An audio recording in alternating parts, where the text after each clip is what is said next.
దేశవ్యాప్తంగా 500 జిల్లాలలో ఇదే విధంగా వందల వేల లక్షల సంఖ్యలో రైతులు, కార్మికులు, కష్టజీవులు అందరూ కలిసి ఈ తరహా కార్యక్రమాన్ని నిర్వహించడం ద్వారా దేశవ్యాప్తంగా రైతు, కార్మిక, ప్రజా వ్యతిరేక విధానాలను నిరసిస్తూ కేంద్ర పాలకుల ఆలోచనలను, విధానాలను పూర్తిగా ప్రతిఘటించమని పిలుపునివ్వటం లో భాగం ఈ కార్యక్రమం. రైతులకు వ్యతిరేకంగా బీజేపీ పరిపాలనలో రాతపూర్వకంగా ఇచ్చిన వాగ్దానాన్ని కూడా అమలు చేయటానికి నిరాకరిస్తా ఉన్నారు.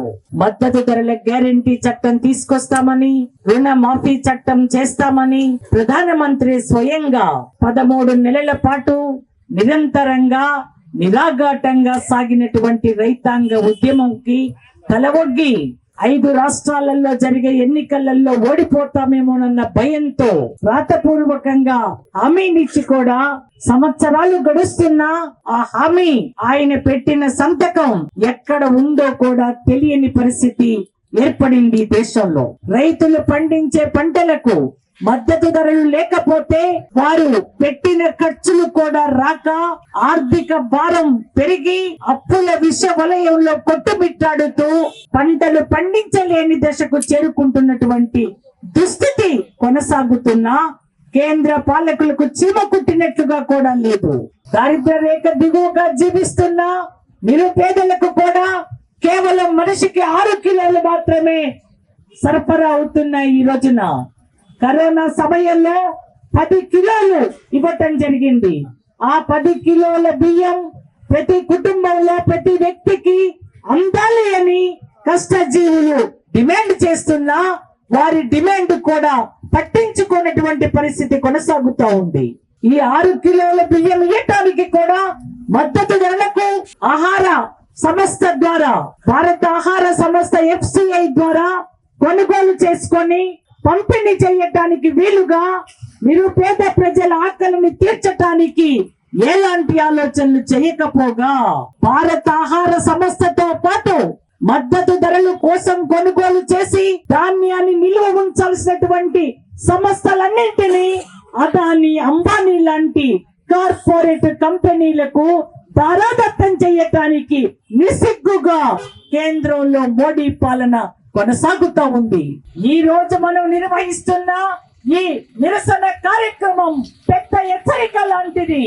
ఈ రోజు జరిగినటువంటి ఈ కార్యక్రమంలో పాల్గొంటున్న లక్షలాది మంది గొంతెత్తి వినతిస్తున్నటువంటి నినాదాలు న్యాయబద్ధమైనవి, నిరుపేద ప్రజల ఆకలి తీర్చేవి, రైతులను రక్షించేవి, కార్మికులను కాపాడేవి.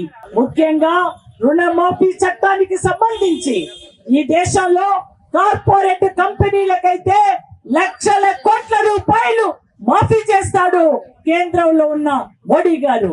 మరి ఎందుకు నిరుపేద రైతులకి రుణమాఫీ చేయటానికి నిరాకరిస్తా ఉన్నాడు? ఎవరి పక్షం? కేంద్రంలో కొనసాగుతున్న పాలకులు. ఈ దేశంలో నిరుపేదలు ఓటేసి మెజారిటీ ఇచ్చి గెలిపించితే అధికార పీఠంలో కొనసాగుతున్నటువంటి బీజేపీ పాలకులకు దేశ సామాన్య ప్రజలు అక్కర్లేదా? కేవలం కార్పొరేట్ కంపెనీలకు ఓడిగం చేస్తారా? వాళ్ళ కోసమే పరిపాలన కొనసాగిస్తారా? మన ఉద్యమాలని ఉధృతం చేయడానికి సమాయత్తమవుతామని నేను కోరుతూ, నిజంగా ఈ రోజున కేంద్రంలో రైతాంగానికి, కార్మిక లోకానికి ఇచ్చినటువంటి హామీలను వారు సాధించుకున్న, కార్మికులు సంవత్సరాలుగా స్వాతంత్రం రాకముందే సాధించుకున్నటువంటి చట్టాలన్నింటినీ కాలరాయటానికి ఎవరిచ్చారు ఈ ప్రధానమంత్రికి, ఈ బీజేపీ పాలకులకు?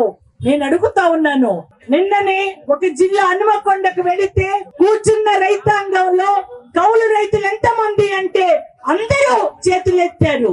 1 ఎకరం 2 ఎకరాలు ఉన్న రైతులు కూడా కౌలు చేసుకుంటూ కౌలు రైతులుగా ఉన్నారు. వారికి అందుతున్నటువంటి పరిస్థితులు ఏ రకంగానూ సరిగ్గా లేవు. అందుకోసమే కౌలు రైతుల సమస్యల మీద కూడా ఈ రాష్ట్ర పాలకులు, అట్లాగే కేంద్ర పాలకులు నికరమైనటువంటి దృష్టిని కేంద్రీకరించాలా. రైతాంగంతో పాటు ప్రతి సంక్షేమ పథకం కౌలు రైతులకు అందించడానికి సిద్ధం కావాలి అని డిమాండ్ చేస్తా ఉన్నాను. మనందరి ఉద్యమాలు, ఐక్య ఉద్యమాలు మరింతగా పెనవేసుకోవాలా, మరింతగా ఉధృతం చేయటానికి ఆలోచన చేద్దామని, అందులో తెలంగాణ రాష్ట్ర రైతు సంఘం నికరమైన ముఖ్యమైన పాత్ర నిర్వర్తిస్తుంది అని ఈ సందర్భంగా ప్రకటిస్తూ ముగిస్తాను.